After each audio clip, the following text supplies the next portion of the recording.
শাড়িটা ঠিক করতে দাও প্লিজ। কিন্তু তোমরা আমাকে তো বাজে করে ভাইরাল করো।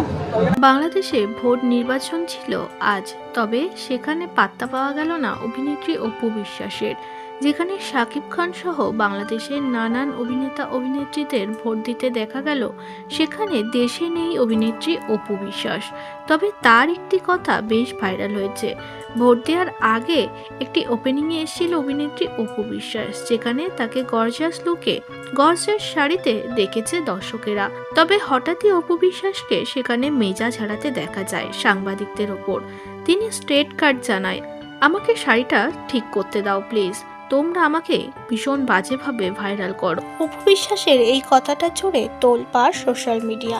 অনেকেই বলেছে অভিনেত্রী সত্যি অনেক বেশি ট্রোল হয়, তার চেহারা বা শাড়ি সবকিছু নিয়েই যেন তাকে ট্রোল করা হয়।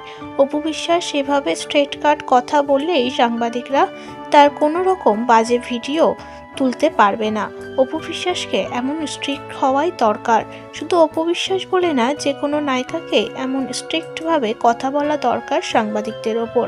আপনার মতামতটি অবশ্যই জানাবেন কমেন্ট সেকশনে।